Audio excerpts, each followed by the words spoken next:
Hi అండి, నేను బోటి చారు పెడుతున్నా. బోటి కూర ఫ్రై తెలుసు కానీ చారు తక్కువ మంది పెడుతుంటారు.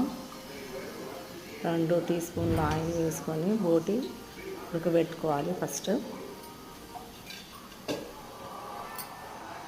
తర్వాత ఉల్లిగడ్డ వేసుకొని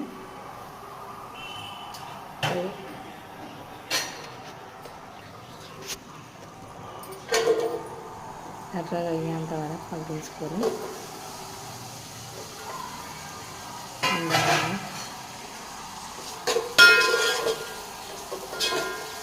ఇది నేను చింతకాయతో పెడుతున్నా. పచ్చి చింతకాయ కొంచెం చింతపండు వేసి ఉడకబెట్టుకొని అది పులుసు రెడీగా పెట్టుకున్నా. అందులోనే పసుపు, కొంచెం అల్లం వెల్లుల్లి పేస్ట్,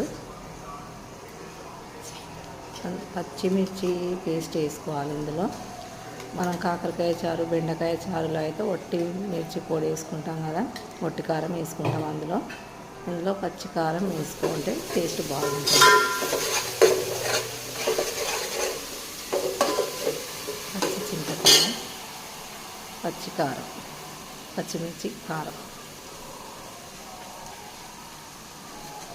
అందులోనే ఉప్పు టేస్ట్కి సరిపడినంత.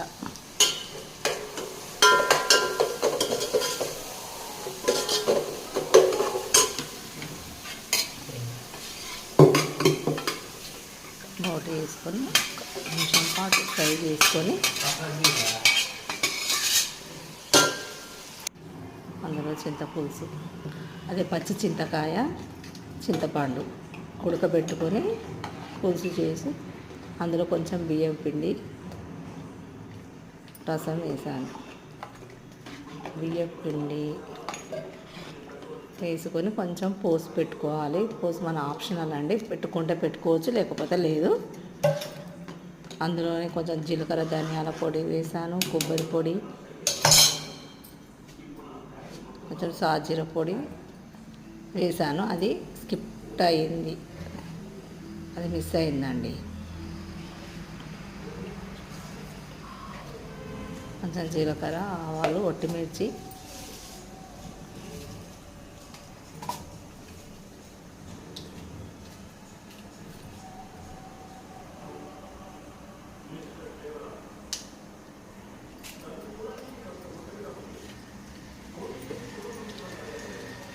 బోటి చారు అందులోనే వేసుకొని బోటి చారు రెడీ. ఛానల్ని సబ్స్క్రైబ్ చేసుకోండి.